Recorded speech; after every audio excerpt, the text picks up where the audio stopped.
Aralin 2.2 Pagsasanib ng gramatika at retorika. Paksa, modal. Ang araling ito ay nakaangkla sa DepEd MELC o tinatawag na Most Essential Learning Competencies sa Filipino 9, na ang layunin ay nagagamit ang iba't ibang ekspresyon sa pagpapahayag ng damdamin. Code F9WG-2C-48. Ang susunod nating tatalakayin ay ang modal. Natalakay na ito noong nasa ikawalong baitang ka. Itinuro na sa inyo na ang modal ay isa sa mga uri ng pangungusap na walang paksa. Ngayon ay tuklasin mo ang iba pang gamit nito. Ito ay paksang aralin sa pagsasanib ng gramatika at retorika sa Aralin 2.2, Module 2. Ang paksang ito ay karugtong sa Aralin 2.2 at sa nakaraang aralin ay tinalakay natin ang isang anyo ng panitika na pabula mula sa bansang Korea. Ngayon ay handa na kayo na pag-aralan ang modal bilang karagdagang paksang aralin sa Module 2. Ngunit bago ang lahat, inanayahan ko kayong isubscribe ang YouTube channel na Asignaturang Filipino para sa mga karagdagang paksang aralin na tatalakayin. Ngayon ay puntahan natin ang ating paksang aralin. Ano ang ibig sabihin ng salitang modal? Ang modal ay salitang malapandiwa na ginagamit sa pagpapahayag ng kagustuhan, posibilidad, kakayahan, pahintulot at obligasyon. Mga halimbawa nito ay ang mga salitang maaari, pwede, gusto, ibig, nais, dapat, kailangan, at hangad. Ang anyo ng modal ay hindi nababago dahil wala itong aspekto. Merong dalawang gamit o dalawang gamit ng modal. Una ay ginagamit ito bilang malapandiwa. Mga salitang kahawig ng pandiwa sa mga pangungusap na walang totoong pandiwa.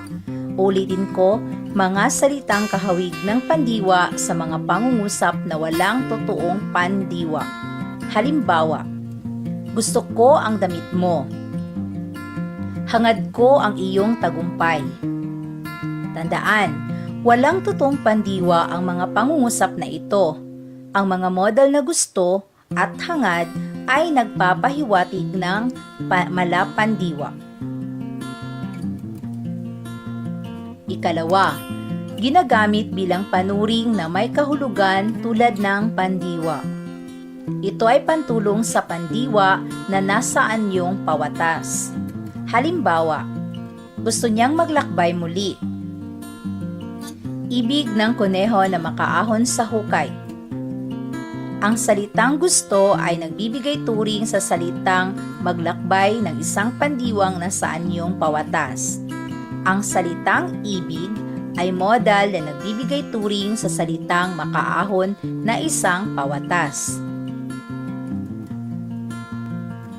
At ngayon ay puntahan natin ang apat na uri ng modal. Una, ito ay nagsasaad ng pagnanasa, paghahangad at pagkagusto. Mga halimbawa, gusto kong mamitas ng bayabas. Ikalawa, ibig kong matupad mo ang pangarap sa buhay. Ang mga modal na ginamit dito sa unang bilang ay ang salitang gusto. Sa ikalawa naman ay ang salitang ibig. Ikalawa, sa pilitang pagpapatupad. Mga halimbawa, dapat sundin ang 10 utos ng Diyos. Ang modal na ginamit dito ay ang salitang dapat. Ikatlo, hinihinging mangyari. Halimbawa, kailangan mong magpursige sa iyong pag-aaral. Ang modal na ginamit dito ay ang salitang kailangan. At ang pang-apat, nagsasaad ng posibilidad. Halimbawa, Maaari ka bang makausap mamaya? Pwede kang umasenso sa buhay. Ang mga modal na ginamit dito ay ang salitang maaari at pwede. Bago natin puntahan ang mga pagsasanay ay puntahan muna natin ang paglalago. Ang modal ay tinatawag na malapandiwa. Ginagamit ang mga ito na pantulong sa pandiwang nasa panaganong pawatas.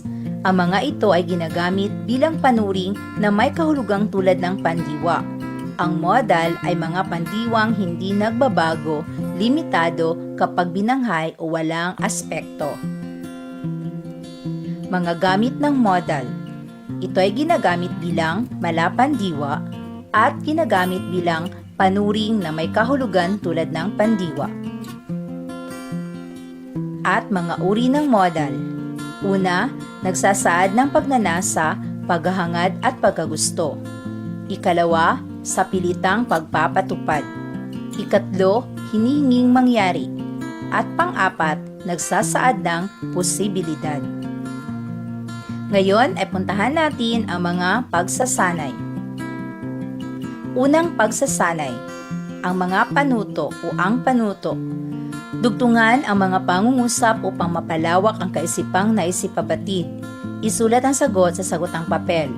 Ulitin ko, dugtungan ang mga pangungusap upang mapalawak ang kaisipang nais ipabatid. Isulat ang sagot sa sagotang papel. Unang pangungusap. Dapat nating alagaan ang kalikasan. Ikalawa, ibig kong umahon sa kahirapan. Ikatlo, kailangan natin ng pagbabago. Pang-apat, gusto kong marating ang magagandang tanawin sa ating bansa. Ikalima, maaari pa kaya ito? At ngayon ang pagsasanay 2. Mga panuto o ang panuto. Tukuyin ang isinasaad na modal na ginamit sa pangungusap. Letra lamang ang isulat sa iyong papel. Mga pagpipilian. Titik A, nagsasaad ng posibilidad. Titik B, nagsasaad ng pagnanasa. Titik C, hinihinging mangyari. At titik D, sa pilitang mangyari. Number 1. Ibig kong maging matyaga tulad ng oso sa pabula. Number 2. Dapat sumunod sa ating mga magulang. Ikatlo, kailangan mong makontento at magpasalamat sa kung ano ang meron ka ngayon. Pang-apat, maaari bang masagip ang ating kalikasan? Kalima, ibig na magandang babae na magkaroon siya ng anak. Ika-anim, gusto kong pahalagahan ang aking pamilya tulad ng pagpapahalagang ginagawa ng mga taga-Korea. Ika-pito, kailangang magbasa ka ng mga pabula upang matuto ka ng mabubuting asal. Pangwalo, maaring walang pagkakaiba ang pabula ng Pilipinas at Korea. Pangsyam, maaari kang maging manunulat ng pabula tulad ni Aesop. At panghuli, hindi ka dapat sumuko sa mga pagsubok sa buhay. At dito nagwawakas ang ating aralin sa pagsasanib ng gramatika at retorika sa Aralin 2.2, Module 2 sa Signaturang Filipino, Filipino 9. Huwag kalimutang i-subscribe ang YouTube channel na Signaturang Filipino para sa karagdagang aralin. Maraming salamat po.